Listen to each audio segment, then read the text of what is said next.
Good morning student. Today I will teach class 7 computer. Dear student, your topic is third generation.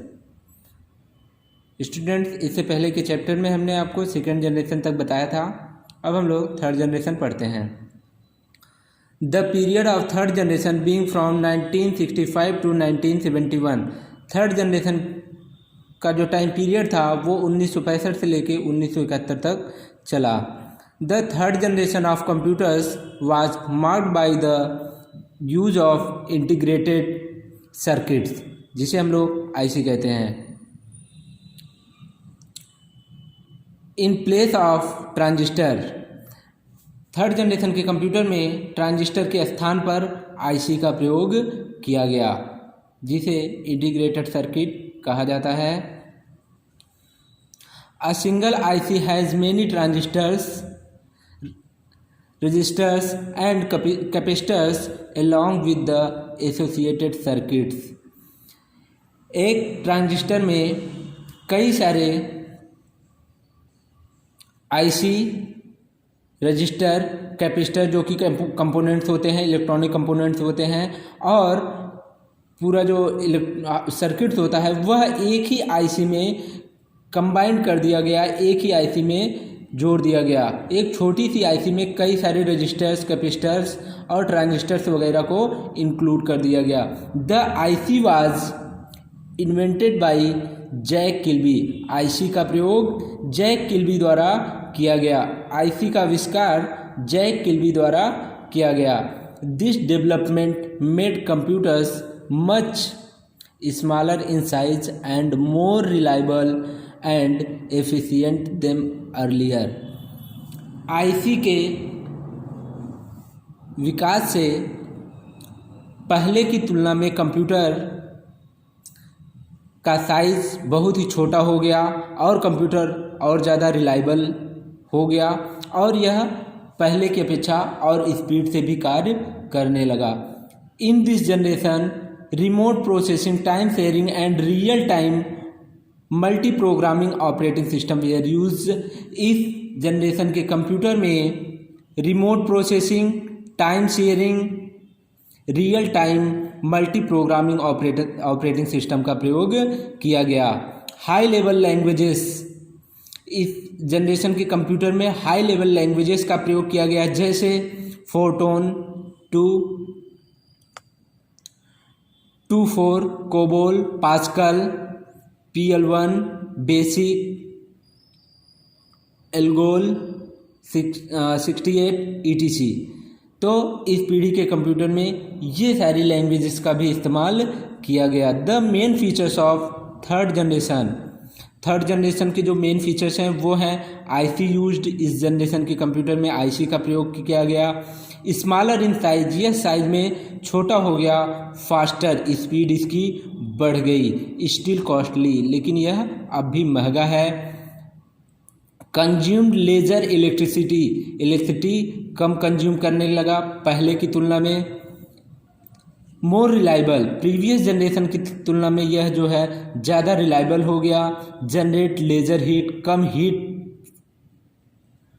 Generate करने लगा. Laser maintenance, इसके maintenance भी कम हो गए. AC required, लेकिन अब भी इसमें एसी की रिक्वायर्ड होती है. सपोर्टेड हाई लेवल लैंग्वेज, इस जनरेशन का कंप्यूटर हाई लेवल लैंग्वेज को भी सपोर्ट करता था. Some computer of this generation, इस जनरेशन के कुछ कंप्यूटर्स जैसे IBM 360 series, Honeywell 6000 series, PDP personal data processor, TDC 316, IBM 370 168, यह इस पीढ़ी के कंप्यूटर के नाम है. नेक्स्ट नंबर है हमारा फोर्थ जनरेशन. अब हम फोर्थ जनरेशन के बारे में पढ़ेंगे. The period of fourth generation started from 1971 to 1980. Fourth generation का जो टाइम पीरियड था वह 1971 से लेकर 1980 तक चला. The fourth generation of computers was marked by the use of very large scale integration VLSI circuits. Fourth generation के computer में VLSI का प्रयोग किया गया, जिसे वेरी लार्ज स्केल इंटीग्रेटेड कहा जाता है। VLSI circuit having about 5000 transistor and other circuit elements with their associated circuit on a single chip made it possible to have microcomputer of fourth generation। Fourth generation के computer में VLSI का प्रयोग किया गया, जिसमें लगभग 5000 ट्रांजिस्टर और भी बहुत सारे इलेक्ट्रॉनिक कंपोनेंट्स डाले गए, जो कि एक सिंगल चिप में आ गया। इस कंप्यूटर के आविष्कार से कंप्यूटर माइक्रो कंप्यूटर बना।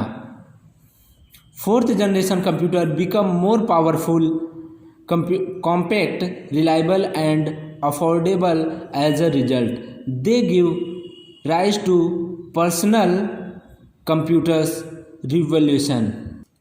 इस पीढ़ी का कंप्यूटर पहले की तुलना में बहुत ज़्यादा रिलायबल हो गया, इसकी स्पीड भी और अधिक हो गई और आसानी से यह अफोर्ड भी किया जा सकता था। They give rise to portable computer PC revolution. इस पीढ़ी के कंप्यूटर ने ही हमें एक पर्सनल कंप्यूटर दिया। इसी पीढ़ी में पर्सनल कंप्यूटर का आविष्कार हुआ। This generation time sharing, real time networking, distributed operating system were used। इस जनरेशन में time sharing, real time, network distributed operating system का भी यूज़ किया गया। All high level languages like C++ and package DBase etc were used in this generation। इस generation में high level language जैसे C++ और पैकेज DBase का भी प्रयोग किया गया। The main features of fourth generation के कुछ जो फीचर्स हैं वो हैं यूज ऑफ VLSI टेक्नोलॉजी। इस जनरेशन में VLSI टेक्नोलॉजी का प्रयोग किया गया। पोर्टेबल एंड रिलायबल, यह इस पीढ़ी के कंप्यूटर पोर्टेबल और रिलायबल थे। वेरी स्मॉल इन साइज में बहुत छोटे हो गए। नो AC रिक्वायर्ड, इस पीढ़ी के कंप्यूटर में AC की ज़रूरत नहीं पड़ती थी। Great development in the fields of networking, इस पीढ़ी के कंप्यूटर के प्रयोग से नेटवर्किंग में काफ़ी अच्छा विकास हुआ। वेरी चीप, बहुत सस्ते हो गए। यूज ऑफ PCs का प्रयोग होने लगा। पाइपलाइन प्रोसेसिंग, इसकी पाइपलाइन प्रोसेसिंग थी। Concept of internet got introduced, इस पीढ़ी में इंटरनेट का भी प्रयोग किया गया। Computer become easily available, computer आसानी से मिलने लगे। Some computer of this generation were, इस पीढ़ी के कुछ कंप्यूटर जैसे DEC 10, PDP-11, Cray XMP जिसे हम लोग सुपर कंप्यूटर कहते हैं, स्टार 1000, Cray 1 यह भी एक Cray 1 ये भी एक सुपर कंप्यूटर था। Cray XMP और Cray 1 ये दोनों सुपर कंप्यूटर थे। अब हम आते हैं फिफ्थ जनरेशन पे। Fifth generation, the period of fifth generation being from 1980 and still date. Fifth generation का जो टाइम पीरियड था वह 1980 से लेकर के अब तक चल रहा है। In the fifth generation the VLSI technology become ULSI, ultra large scale integration. Fifth पीढ़ी के कंप्यूटर में VLSI टेक्नोलॉजी की जगह पे ULSI टेक्नोलॉजी का प्रयोग किया गया, resulting in the productions of micro processor chip having in millions of electronic components, जिसका रिजल्ट यह आया कि इसमें millions of electronic components use होने लगे और यह एक छोटी सी चिप माइक्रो प्रोसेसर में डाला गया, जिसे इस पीढ़ी का बहुत सफल आविष्कार माना गया। This generation is based on parallel processing hardware and AI artificial intelligence software. इस जनरेशन का कंप्यूटर पैरेलल हार्डवेयर प्रोसेसिंग और एआई सॉफ्टवेयर के आधार पर है।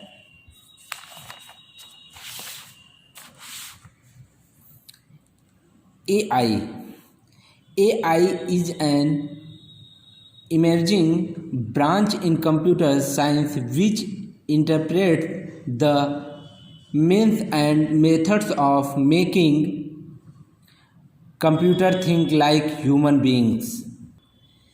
AI कंप्यूटर साइंस में एक ऐसी उभरी हुई शाखा है जो कंप्यूटर जैसी चीज़ को इंसान बनाने के साधनों और तरीकों की व्याख्या करती है।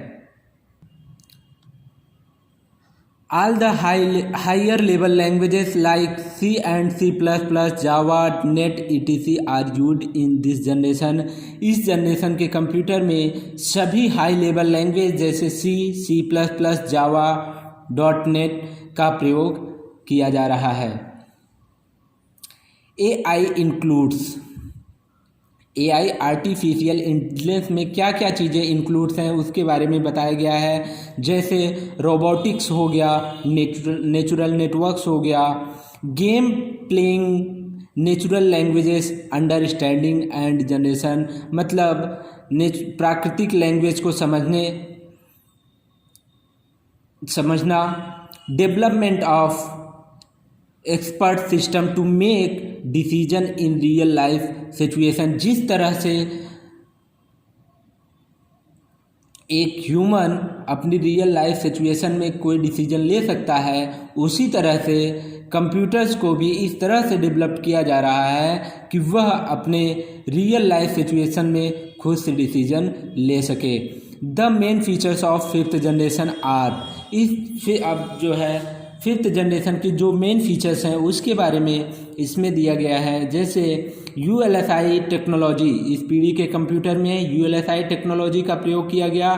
Development of true artificial intelligence, इसमें सही आर्टिफिशियल इंटेलिजेंस का विकास किया गया। Development of natural language processing, natural language processing का भी आविष्कार किया गया। Advancement in parallel processing, parallel जो प्रोसेसिंग होता है उसमें कुछ एडवांस चीज़ों को इंक्लूड किया गया या एडवांस पैरेलल प्रोसेसिंग का प्रयोग किया गया। Advance in superconductor technology, superconductor technology के एडवांस फीचर्स का भी इस्तेमाल किया गया। More user friendly interface with multimedia features, इसमें यूज़र फ्रेंडली इंटरफेस का मतलब ये होता है कि हम जो कंप्यूटर से इंटरफेसिंग करते हैं, आई मीन जो हम कंप्यूटर पे बैठ के वर्क करते हैं, तो उस टाइम हमारी इंटरफेसिंग कंप्यूटर से होती है। तो इसमें जो इंटरफेसिंग है वह बहुत ज़्यादा फ्रेंडली हो गई इस जनरेशन में और मल्टीमीडिया बेस्ड भी हो गई।